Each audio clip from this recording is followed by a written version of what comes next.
All right, what is up, TrueFit family? It is time to go over the exercises that you need to know leading up to our Team Endeavor finale. Now, if you're familiar with Team Endeavor, we don't give everything away in advance.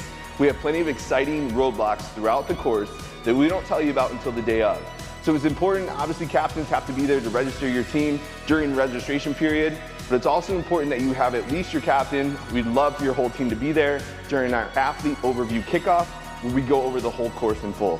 All right, guys, the first station that you're gonna come to with your team is gonna be the Big Mama Complex. Something you're familiar with. You perform this complex during the weekly workouts. What we're gonna start with is you and a teammate, this is gonna be synchronized with your dumbbells and your chest on the ground. This is 2 points of performance. Chest on the ground, and then dumbbell locked out overhead with your teammate. That's 1 rep of the devil press. We need to do 2. We're gonna do another one. We're going chest to ground, both have our chest on the ground. Now we can both bring our dumbbell overhead. Next movement, 4 power cleans. Both dumbbells start on the ground. Once both dumbbells are on the ground, we can bring our dumbbells to the shoulders. We're gonna get 4 of them. 2, 3. After our 4th one, we're set from shoulder to overhead. And we're gonna go locked out overhead on these, whether we're pushing it up in that push press, whether we're jerking it, as long as we stand all the way up in that locked out position with our partner in the locked out position, that rep will be finished. After the 2, 4, 6, that complex is finished. That's 1 complex. You need to get 10 of them. You can switch partners after a complex, not in between. If you switch partners before the complex is complete, that is a no rep. The next station that we have is gonna be with our Hex Bar Deadlifts. Once your whole team is there, you can send off 1 teammate at a time to complete their deadlifts.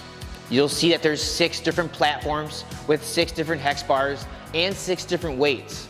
The more weight that's on that bar, the less reps you have to perform before you can move on to the finish and send the next teammate to perform their deadlifts. You have to have 8 completions per team. So that means if you have a team of 8, each person's gonna be doing their 8 deadlift attempts. If you have a team of 6, you're gonna have to have someone go twice or maybe 3 times to make up that 8. When we perform our deadlifts, movement that you guys are all familiar with, we need to make sure that we are starting with the weight on the ground and that it finishes in a full locked out position with my knees, hips, and shoulders stacked. Just because my knees are straight does not mean the deadlift is complete. You need to complete that rep. Also make sure that you are touching the ground with each repetition so you don't get no repped. Our next station is gonna be wall ball passes. We're gonna have a 10-foot rope that we are throwing our wall balls over. For that rep to count, we need to make sure that both feet are on the ground when you release that ball and that the ball completely travels over that line. No squat is required. There's no style of throwing that ball. If you want to throw it from the chest or chuck it over your shoulders, it doesn't matter as long as both feet are on the ground when that ball leaves your hands and that it clears the line.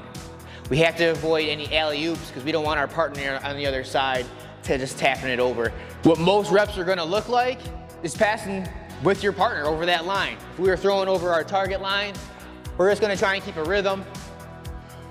But if I happen to miss that ball, it falls to the ground, that's okay, that's still a rep because it made it over the line. The choice that your team will have to make is if it's gonna use a 20 or a 10-pound ball. 20-pound balls only need to perform 80 reps, whereas our 10-pound ball will need to perform 100 reps per team.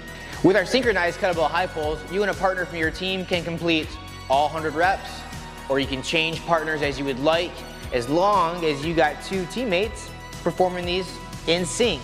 With 2 points of contact, we need to make sure that both kettlebells start on the ground, both kettlebells reach that collarbone at the same time.